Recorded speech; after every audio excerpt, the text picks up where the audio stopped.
This is not just a story about a killer. This is a story about deception, about trust, about how evil can wear the most ordinary face. His name was Ted Bundy, and if you had met him, you might have liked him. He was polite, educated, soft-spoken, the kind of man you wouldn't think twice about helping. But behind that calm smile was something far more dangerous than anyone could imagine.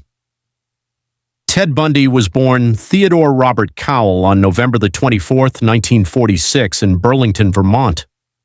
From the beginning, his life was surrounded by confusion and secrecy.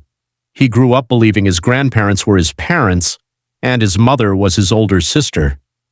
Imagine living your early life inside a lie so carefully constructed that even your identity feels uncertain.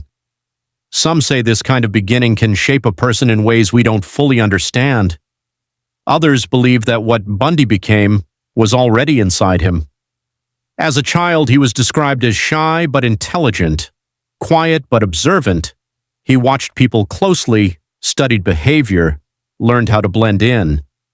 But there were early signs, strange fascinations, dark curiosities. He developed an interest in crime, in control, in domination. Things most people would turn away from, he leaned into. As he grew older, Bundy became more confident. He learned how to present himself well. He went to university, he got involved in politics, he built an image of success, and then he fell in love. Her name has often been kept private, but she was everything Bundy admired: beautiful, educated, from a higher social class. To him, she represented the life he wanted, but she left him. She saw something missing in him, something unstable. She didn't believe he had direction or a future. That rejection hit deeply. It wasn't just heartbreak, it was humiliation. Years later, Bundy would return to her life, transformed, confident, successful, everything she once thought he wasn't. He won her back. And then, without warning, he disappeared from her life completely. No explanation, no closure, just silence.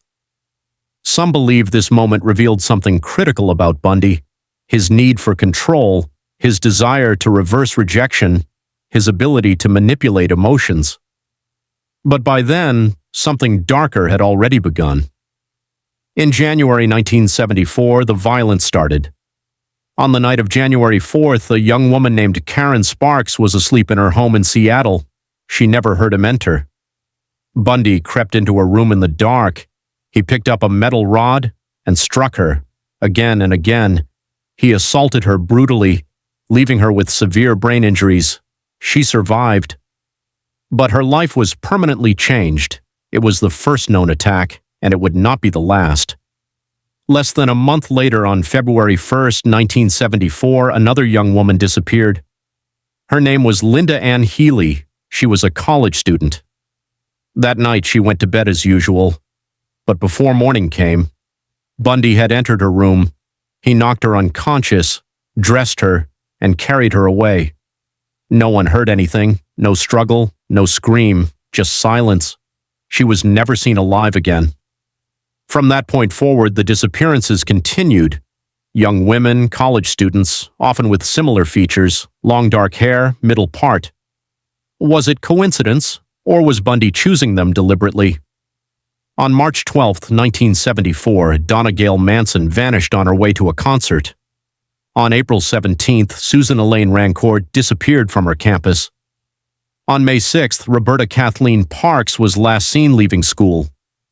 On June 1st, Brenda Carol Ball disappeared after leaving a bar. The pattern was growing, but no one knew who was responsible. No one suspected the man who smiled politely, who blended into crowds, who looked completely normal. Then came a day that would shock everyone. July 14th, 1974, Lake Sammamish. It was a bright summer day. Families were out. People were relaxing. Bundy walked openly among them. He approached women, introducing himself as Ted. He wore a fake arm cast. He asked for help loading a boat. Simple, harmless. 2 women agreed to help him. Their names were Janice Ott and Denise Naslund. They never returned. Witnesses remembered him. They described him clearly. For the first time, there was a name, Ted, and still, he wasn't caught. Bundy moved to Utah. The killings followed. On October 18, 1974, Melissa Smith disappeared. Her body was found days later. On October 31st, Laura Amy vanished after a Halloween party. The fear was spreading. But then, something changed. On November 8, 1974, a young woman named Carol Duranch encountered Bundy. He approached her in a parking lot, pretending to be a police officer. He told her someone had tried to break into her car. He asked her to come with him. She trusted him. But inside the car, everything changed. Bundy tried to handcuff her. She realized something was wrong. She fought back. She escaped. She survived. And for the first time, someone could describe exactly what he had done. This was a turning point. The mask was beginning to slip. On August 16, 1975, Bundy was arrested. Police pulled him over. Inside his car, they found disturbing items: handcuffs, rope, a mask, things that no ordinary person would carry. He was charged with kidnapping. In March 1976, Bundy went to trial, and something unusual happened. He chose to represent himself. He questioned witnesses. He spoke confidently. He smiled at the jury. It was as if he believed he could outsmart the system, but he was found guilty, sentenced to prison. For most people, that would be the end of the story, but not for Ted Bundy. On June 7, 1977, Bundy escaped. He jumped from a courthouse window, just like that, gone. He was caught again, but only briefly. On December 30, 1977, he escaped a second time. This time, he disappeared completely, and what followed was even more terrifying. Bundy fled to Florida, and the violence escalated. On January 15, 1978, he entered a sorority house. Inside, young women were asleep. They had no idea what was coming. Bundy attacked them in their beds. Margaret Bowman was murdered. Lisa Levy was murdered. 2 others were severely injured. It was brutal, sudden, unimaginable, and yet he kept going. That same night, he attacked another woman, Cheryl Thomas, who survived. Weeks later, on February 9, 1978, he abducted a 12-year-old girl. Her name was Kimberly Leach. She was taken from her school. She never came home. By now, there were no boundaries left, no pattern, no restraint, just violence.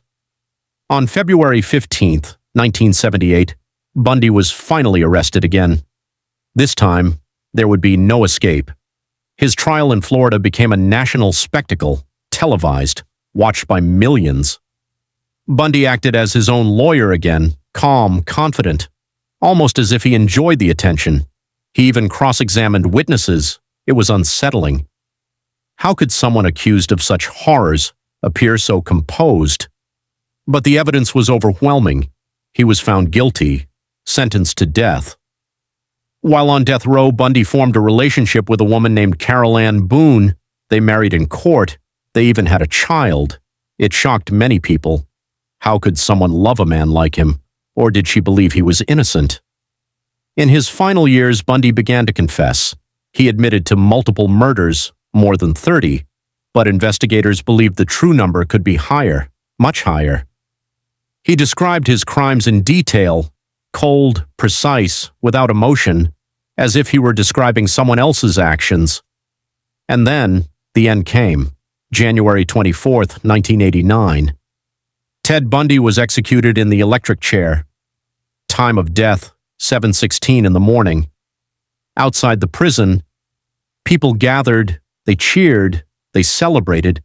After years of fear, it was finally over. But even now, questions remain. Was Ted Bundy born this way, or was he shaped by his past? Could anything have stopped him, or was this always inevitable? Because the most frightening part of this story is not just what he did, it's how he did it. He didn't hide in the shadows. He didn't look like a monster. He looked like someone you might trust, someone you might help, someone you might never suspect. And that's what made him so dangerous. Because sometimes evil doesn't announce itself. Sometimes it smiles.